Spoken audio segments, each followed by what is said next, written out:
Bom, vamos mergulhar direto ao ponto. É um prazer imenso dar início a mais uma análise literária por aqui. Hoje, vamos colocar aquele nosso chapéu de professor de literatura para dissecar uma verdadeira obra-prima. A nossa exploração foca no icônico romance de 1890 de Oscar Wilde e em como ele revela, de um jeito genial, a natureza inescapável das escolhas humanas. É uma jornada fascinante, sabe? Pela mente, pela ética e pela moralidade. Através desse clássico absoluto, a gente descobre que toda e qualquer ação humana gera consequências. Sejam elas expostas para o mundo ver ou escondidas às sete chaves no escuro. A obra ilustra com perfeição os efeitos inegáveis das nossas escolhas sobre a vida e, claro, sobre a própria consciência. O roteiro da nossa aula de hoje passa por 6 pontas centrais.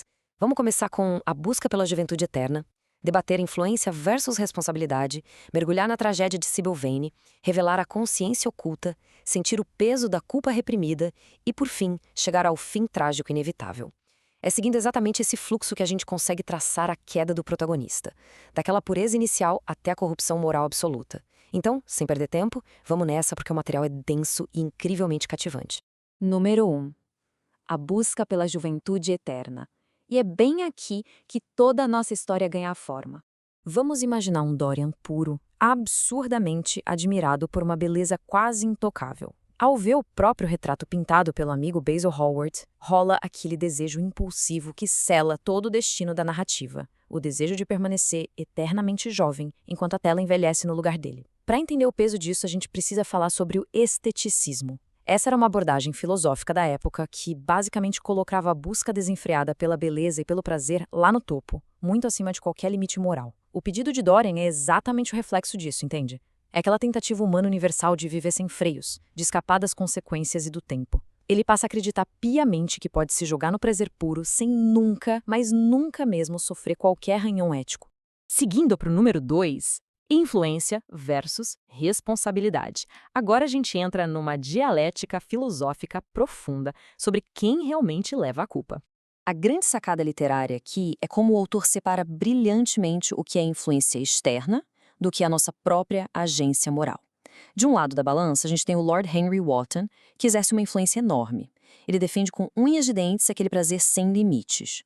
Mas do outro lado, temos a agência moral individual. A responsabilidade final sempre cai no colo do próprio Dorian. É uma escolha puramente consciente de adotar o egoísmo, a manipulação, de usar as pessoas ao redor como se fossem meros brinquedos de entretenimento. A lição literária que fica é muito clara.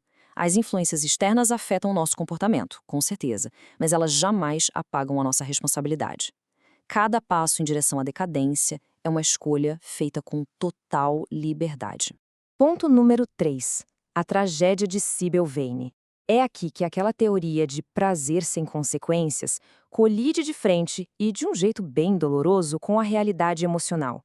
O relacionamento com a jovem atriz Sybil Vane é, sem dúvida, o grande divisor de águas da história. A coisa toda começa com um encanto gigante, uma paixão profunda pelo talento artístico dela. Mas olha só como a maré vira rápido. Basta uma única apresentação ruim, uma atuação abaixo da média e o encanto simplesmente evapora. No lugar da empatia, entra uma humilhação cruel. O relacionamento é cortado com uma frieza de gelar a espinha. E o resultado? Uma tragédia irreversível e devastadora. Sybil, completamente esmagada por aquelas palavras venenosas, tira a própria vida. É a prova dramática definitiva de que atos impulsivos e puramente egoístas têm um peso real, um peso esmagador e muitas vezes fatal. E logo após esse evento trágico, o retrato sofre a sua primeira transformação visível. É o verdadeiro marco zero da corrupção de Dorian. O custo não aparece no mundo físico, mas bate direto no espiritual. A pintura começa a funcionar como se fosse uma espécie de livro contábil da moralidade. Um registro que não dá para apagar nem mascarar, sabe? Palavras cruéis causam feridas profundas. E a genialidade da obra está justamente em materializar esse declínio ético, transformando as escolhas imorais diretamente nas manchas de tinta da tela. E isso nos leva ao número 4, a consciência oculta. Chegamos ao grande coração simbólico da nossa análise. Quando a gente observa a trajetória de uma vida vivida sem limites morais, ela é assustadoramente linear. É só reparar nessa linha do tempo. Tudo começa com a fuga da mortalidade, lá naquele desejo inicial de juventude preservada. Depois, vem a rejeição de Sybil Vane, marcando a primeira grande crueldade. Daí para frente, É ladeira abaixo rumo à queda no vício, numa decadência contínua e insaciável, até, inevitavelmente, chegar na destruição final. A beleza exterior fica lá, intacta, enganando a alta sociedade inteira. Mas existe algo oculto, silencioso, registrando cada passo falso direto para o abismo. A sociedade no entorno costuma enxergar só a casca, só o que é esteticamente atraente. Mas a própria obra nos entrega essa citação fundamental, como uma bofetada literária. O retrato torna-se um reflexo horrível de sua alma destruída. Trancar o quadro no sótão é só aquela tentativa inútil de fugir da própria consciência.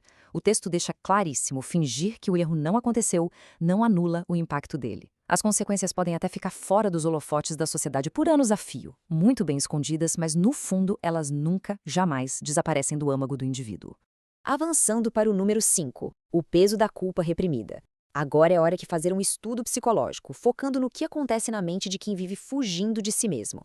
Vamos pensar nessa dicotomia usando uma analogia super atual e moderna. A vida de Dorian é exatamente como usar um filtro de rede social perfeitíssimo.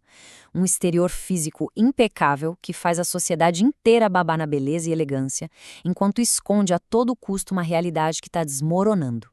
Internamente, a alma é aquele interior pintado monstruoso, deformado a cada novo pecado. A fachada externa continua brilhando, recebendo palmas, mas a arte apodrece e se torna aterradora lá no escuro. E é exatamente por isso que o preço cobrado nos bastidores da mente é altíssimo. Escapar da justiça material não é escudo para a sanidade mental de ninguém. O que sobra é o acúmulo de uma culpa interior consumidora constante, uma crescente paranoia e um medo que corroem os nervos dia após dia. O resultado não poderia ser outro senão um intenso e sufocante isolamento social, trazendo à tona o gigantesco fardo psicológico de carregar marcas invisíveis. A ausência total de ética aprisiona a mente de um jeito muito, mas muito mais brutal do que qualquer prisão de tijolo e cimento conseguiria. Número 6. O fim trágico inevitável. É um momento em que todas as pontas soltas se amarram e a grande lição da obra é entregue com uma força avassaladora. O clímax dessa narrativa traz a ironia mais profunda do destino. Em uma tentativa desesperada de apagar a própria culpa e se livrar da pintura, Dorian acaba literalmente destruindo a si mesmo. Tentar atacar a prova física e permanente dos próprios erros se torna um ato supremo de autodestruição. Nesse momento chocante, o corpo mortal, antes intacto, absorve num piscar de olhos todo aquele envelhecimento, toda a corrupção e feiura acumuladas por décadas. E num fecho de ouro literário perfeito, a pintura simplesmente retorna à sua juventude e pureza originais. É a demonstração mais trágica e visceral de que viver sem responsabilidade é assinar a própria ruína. E para fechar o nosso encontro de hoje, a gente precisa encarar esse enorme questionamento literário e filosófico. É possível, afinal, fugir das consequências das nossas próprias escolhas? Ou a consciência humana sempre vai dar um jeito de cobrar a conta final? Fica esse dilema ético pesado sobre impunidade, redenção e a validade daquela busca incessante e cega por prazer.